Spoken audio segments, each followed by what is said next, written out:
October 1943, Rome. The white line, painted around St. Peter's Square, had never seemed so important. On one side, Vatican territory, sovereign soil, untouchable. On the other, Nazi-occupied Rome, where the Gestapo ruled with terror and death. A tall figure in a black cassock with scarlet piping stood precisely at the boundary, his breath visible in the cold night air. Monsignor Hugh O'Flaherty, 6 feet 2 inches of Irish defiance, stared across at the men in long leather coats stationed 20 feet away. SS Obersturmbannführer Herbert Kappler had positioned them there personally. Their orders were simple. The moment the priest crossed that line, arrest him, torture him, execute him. O'Flaherty knew it. Kappler knew he knew it. The deadly game had begun. But what had transformed this gregarious Irish priest, known for his golf games and diplomatic dinners, into the most wanted man in Rome? The answer lay in a choice he'd made 6 weeks earlier, a choice that would save thousands of lives and place his own in mortal danger every single day. Before the war turned Rome into a hunting ground, Hugh O'Flaherty had lived the comfortable life of a Vatican official. Born in 1898 in County Kerry, Ireland, he'd entered the priesthood and climbed the diplomatic ranks through charm, intelligence, and an extraordinary gift for languages. By 1943, at 45 years old, he served in the Holy Office, played golf with ambassadors, and seemed destined for a quiet career of ecclesiastical politics. He was, by all accounts, ordinary, likable, athletic, quick with a joke and a warm smile. Nothing about him suggested he would soon defy the entire apparatus of Nazi terror. September 8, 1943, shattered that comfortable world. Italy surrendered to the Allies. Within hours, German troops flooded into Rome. The occupation began with brutal efficiency. POW camps across Italy dissolved as Italian guards abandoned their posts, and suddenly thousands of Allied soldiers, British, American, Canadian, Australian, found themselves free but trapped in enemy territory. The Germans hunted them like animals. The penalty for helping them was death. 3 days after the occupation began, a young British lieutenant somehow made his way to the Vatican. Exhausted, terrified, he asked for the Irish priest everyone said you could trust. O'Flaherty looked at the boy's face. He couldn't have been more than 22 and saw his own decision staring back at him. Turn him away and stay safe, or help him and cross a line from which there would be no return. Come with me, O'Flaherty said quietly. He had no idea that within weeks, hundreds more would follow. By late September, escaped POWs were arriving at Vatican entrances in ones and twos, then dozens. Word had spread through the underground. Find the tall Irish priest. He'll help you. O'Flaherty couldn't hide them all in the Vatican. He needed something more, something impossible. He needed a network. Working with British diplomat Sir Darcy Osborne and a handful of trusted priests and Italian civilians, O'Flaherty built what would become one of the most audacious rescue operations of the war. Safe houses appeared across Rome, convents, monasteries, private apartments. A forgery operation produced false identity papers. Money arrived from British intelligence to pay Italian families for the enormous risk of hiding Allied soldiers. Communication systems formed. Escape routes south toward Allied lines were mapped. Within a month, O'Flaherty's network was hiding over 1,000 people. But the Gestapo was watching. Herbert Kappler, chief of the Gestapo in Rome, was no fool. The 36-year-old SS officer was methodical, intelligent, and utterly ruthless. When reports reached him of Allied POWs mysteriously vanishing, of Jews finding refuge in Catholic institutions, of a network operating under his nose, his cold fury focused on one target: the Irish priest.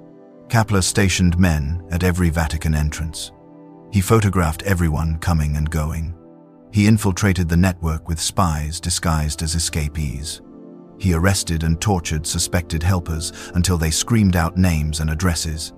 And he sent O'Flaherty a message: "Stop, or I will arrest you." O'Flaherty's response came in the form of 300 more people hidden within the week. The White Line became a battleground. Kappler couldn't violate Vatican neutrality without international incident. But the moment O'Flaherty stepped outside, he was a dead man. So Kappler waited. And O'Flaherty, trapped in Vatican territory, directed his network from behind that thin barrier of paint and international law. But he couldn't resist testing it. Witnesses later recalled seeing O'Flaherty leave the Vatican in disguises that would have been comical if the stakes weren't so deadly. Dressed as a peasant farmer, he shuffled through checkpoints. Disguised as a street vendor, he checked on safe houses. Once, according to legend, he even dressed as a nun. The Gestapo came within feet of him multiple times, never recognizing the tall priest beneath the costumes. Each time he returned to Vatican territory, his heart pounding, knowing he'd escaped death by minutes or meters. By winter 1943, the network sheltered over 3,000 people. Allied POWs lived hidden in Roman apartments, eating meals with Italian families who knew that discovery meant execution not just for them, but for their children. O'Flaherty organized everything from his Vatican quarters: food distribution, forged documents, coded messages to families, even Christmas celebrations for the hidden men. It was a logistical miracle. It was also a house of cards that could collapse with a single betrayal. October 16, 1943, brought horror to Rome's streets. SS troops surrounded the Jewish ghetto before dawn and dragged families from their homes. Children screamed for parents. The elderly were beaten. By the end of the day, 1,259 Jews had been arrested. Most would die in Auschwitz. O'Flaherty's network shifted into desperate action. Convents opened their doors. Monasteries concealed Jewish families behind false walls. The priest who was saving Allied soldiers now saved Jews as well, making no distinction. As he famously said, "God has no country." But Kappler was tightening the noose. March 1944 brought fresh nightmares. On the 23rd, Italian resistance fighters bombed a German police battalion on Via Rasella, killing 33 soldiers. Hitler demanded retaliation. 10 Italians executed for every German killed. The next day, March 24, Kappler personally supervised the massacre at the Ardeatine caves. 335 men, Jews, political prisoners, ordinary Romans grabbed from the streets were forced into caves and shot in the back of the head. Kappler exceeded even Hitler's brutal quota. O'Flaherty learned of the massacre and felt the full weight of what he was fighting. This wasn't just an occupation. This was industrial-scale evil, capable of murdering hundreds without hesitation. And he was defying its architect. Then came the night that nearly broke him. April 1944. A safe house was raided. Gestapo burst through the door at dawn. 6 Allied soldiers captured. An Italian family arrested husband, wife, teenage son. The father had been hiding those men for months, sharing his family's meager food, risking everything. Now they were in Via Tasso prison, Kappler's torture headquarters. When O'Flaherty received word, he sat alone in his quarters as night fell over Rome. The faces haunted him. That Italian father, probably being tortured at that very moment, screaming out information that could unravel the entire network. The wife, terrified for her son. The soldiers, recaptured after surviving so long. His fault. He'd asked that family to help. Now they would die because of him. He knelt before the crucifix on his wall, his tall frame bent in prayer as a single candle flickered. "God," he whispered, "how many more will suffer because of what I've started?"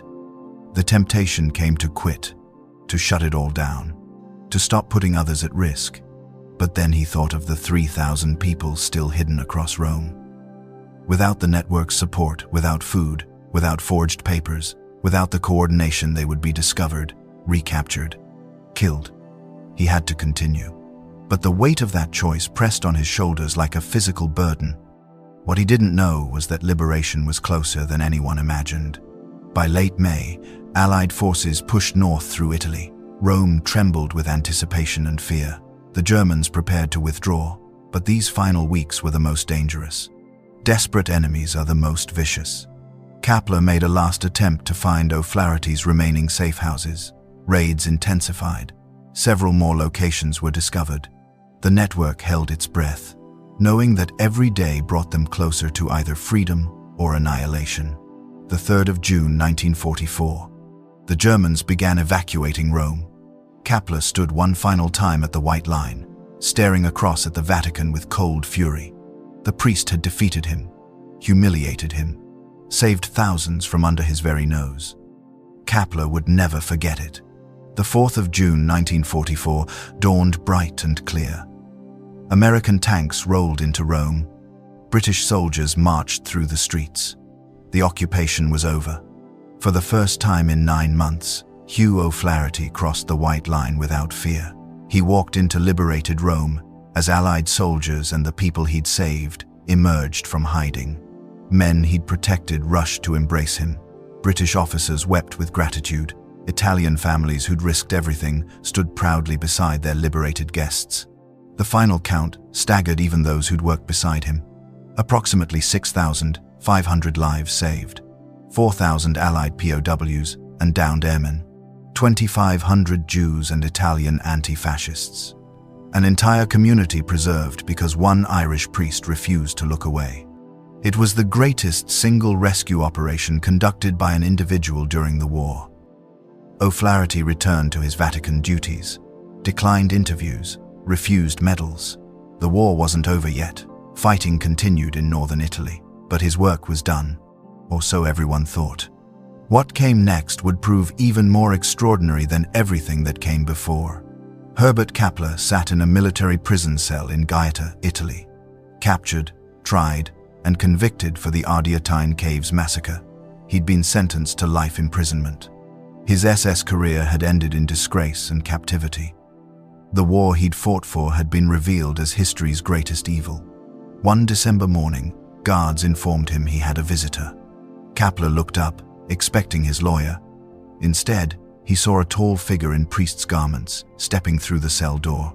Hugh O'Flaherty. Kepler's jaw tightened. "Have you come to gloat?" "I've come as a priest," O'Flaherty replied quietly, "to visit a soul in need." What followed defied comprehension. Month after month, for 12 years, O'Flaherty visited the man who'd tried to murder him. He brought cigarettes, books, companionship. He spoke of mercy, forgiveness, redemption. Kepler initially resisted, bitter and hostile. But year after year, the Irish priest returned, patiently, persistently, showing him a love that made no earthly sense. Slowly, impossibly, Kepler's heart began to change. The Nazi ideology that had consumed him crumbled under the steady weight of unconditional mercy. The man who'd ordered mass murder began to see what he'd become. After 12 years of visits, Herbert Kepler requested baptism. In that prison cell, the Gestapo chief who'd hunted O'Flaherty was baptized as a Catholic, reborn into the very faith he'd persecuted. O'Flaherty had won a greater victory than any wartime rescue. He'd saved a soul from damnation itself. The 30th of October 1963, Hugh O'Flaherty died at age 65 in his hometown of Cahersiveen, Ireland. Having suffered a debilitating stroke 3 years earlier, he was buried quietly, without fanfare, as he would have wished. Kepler died in 1978, still a Catholic, transformed by the mercy of the priest who'd chosen forgiveness over vengeance. The numbers tell part of the story. 6,500 lives saved during the war. But they can't measure the greater miracle one soul redeemed through relentless, incomprehensible love. Today, a white line still marks the boundary of Vatican territory. Tourists photograph it without knowing its history. But those who remember understand what it represented. Not just a legal boundary between sovereign territories, but a moral boundary between death and life, hatred and mercy, vengeance and forgiveness. Hugh O'Flaherty proved that one person, armed with nothing but courage and compassion, can stand against the machinery of evil and win. But he proved something even greater, that mercy can transform even the darkest heart, that no one lies beyond redemption's reach, that love remains stronger than death. The Gestapo thought the white line protected their enemy. They were wrong. It marked the boundary where God's mercy refused to stop, where one faithful priest demonstrated what it truly means to love your enemies. And in doing so, he saved not just thousands of lives, but showed us all what it means to be fully human.